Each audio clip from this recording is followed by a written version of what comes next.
He's at war with ramblers who want to roam across land near his new palace. So, who is in the right?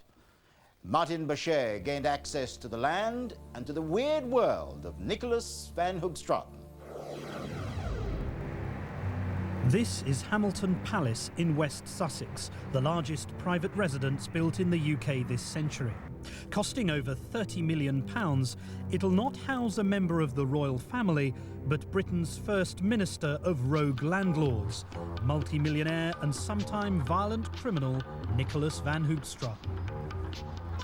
The son of a Dutch trader, Van Hoogstraten accelerated to his first million by the age of 17 after buying and selling stamps. He then did the same with property, buying on the cheap because they housed tenants, then encouraging the tenants to leave so he could make a sizable profit.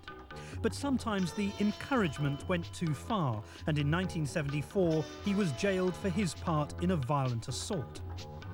Even after serving time, Van Hoogstraten was a less than genial landlord. Nicholas Hoogstraten spat in my face and pushed me. Are you proud of it? Well, not proud of it, but I mean, it had the desired effect, doesn't it?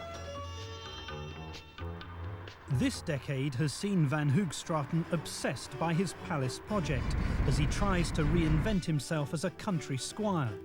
But his dislike of tenants has now been replaced by contempt for ramblers who wish to continue strolling across a public footpath that bisects his land. Nicholas van Hoogstraten has illegally blocked public footpath. It's as simple as that. Although out of bounds to ramblers, Van Hoogstraten allowed us a close-up view of his monument to himself.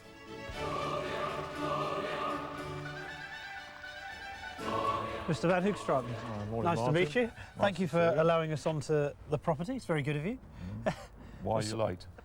Yeah, I'm sorry. There was a bit of a traffic jam in just over the road, but were you late or were you on time? No. You should always make provision and be half an hour early. Oh, I'm sorry about that. Anyway, take us round. Where are we going now?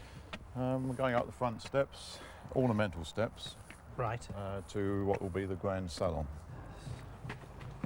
Gosh. Now, what is this? Grand salon, Grand salon. And what's going to be here? which leads into two art galleries, which are furniture galleries, where the entire length is just over 600 feet. From that end to that end? Yeah. 600 feet. Did you design this? Every last detail. And here we have a resting platform, shall I call it that? Yeah. Which from here one can see the lake, the villa on the lake, and the entire length of the first floor galleries. When it's completed, the palace will not provide accommodation for people, but will only house Van Hoogstraten and his art and furniture collection worth an estimated £30 million. It'll be the biggest one-bedroom house in the world. The whole of that centre area is, I suppose, what the peasants would call a sun lounge. A sun lounge. That's what the peasants would call it, yeah. Well, what do you call it? I haven't given it a name, actually. Oh, I see. See all these trees here? I've actually planted them.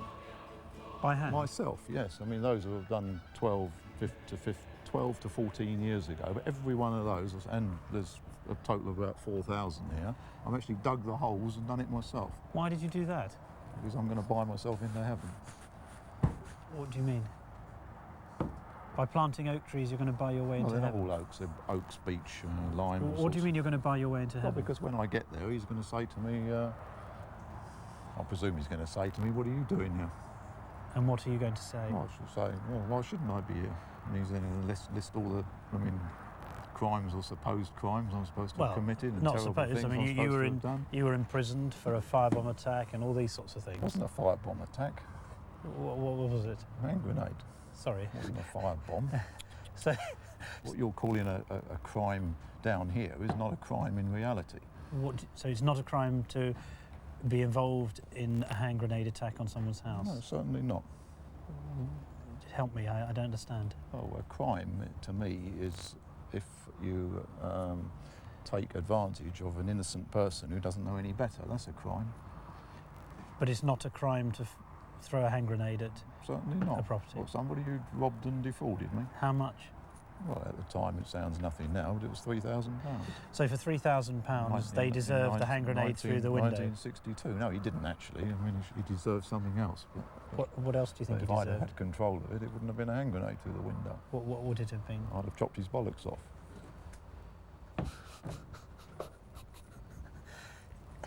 You're being serious. No, of course I'm being serious. You'd have castrated him? Yes, absolutely. No. Would you have done that yourself? Or? No, of course not. Right. So you make the punishment fit the crime. Somebody robs you, sticks their hands in your pocket and does that sort of thing, they deserve to be dealt with like that. I didn't finish off telling you about the trees, did I?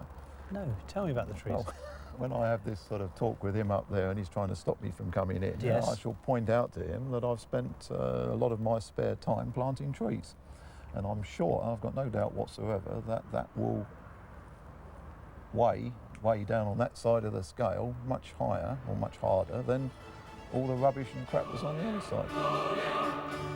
The darkest part of the building is this here. Just tell me what this is. Well, that's the mausoleum. That is the mausoleum. Well, it will be when it's finished. Right.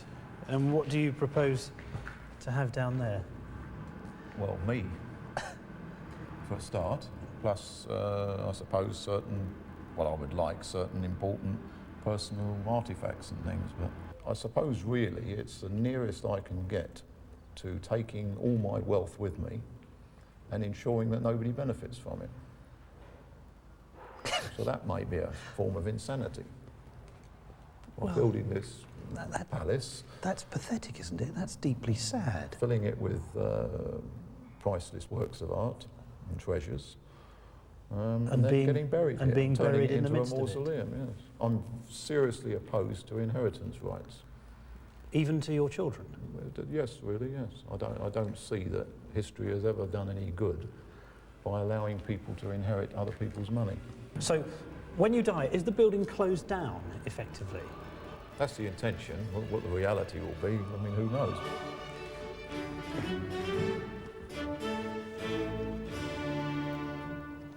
Nicholas van Hoogstraten's interest in property doesn't just stop on the south coast of Britain.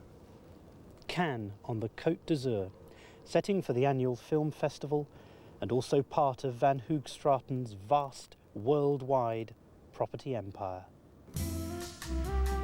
Here, his property portfolio has included apartment blocks, garages and the odd small hotel. As a man of enormous wealth, do you feel at home in Cannes? Not really. I might have done 25 years ago when Cannes was more of a, I suppose, a playground for wealthy people than it is today. We've seen the town decline. You've got the wrong type of people come here now. And you've got hookers and recently enriched con men. Although he describes himself as a confirmed bachelor, Van Hoogstraten is in Cannes to visit one of his many girlfriends, the mother of his youngest son. How many children have you actually got? 5. And are they from different mothers? Yes, well, 3 different mothers, yeah. So there's 2, 2 and 1. Right. Boom, boom, boom. Did you apply the same astute financial brain that you've got to your child rearing? Did you approach it in the I'd same like to way? think so, yes. Why did you? Because I don't believe in indiscriminate breeding. What do you mean? Well, what do I mean? Yeah. First of all, I don't believe people should have children until they're financially and socially established. And secondly, I don't believe they should be having children with people that are unsuitable, and I mean genetically unsuitable. Why don't you live with your partners, with the mothers of your Because children? they're a pain in the arse. They're a pain in the arse. Why is that? Well, they want to know where you are, what you're doing. You know, your life's not free.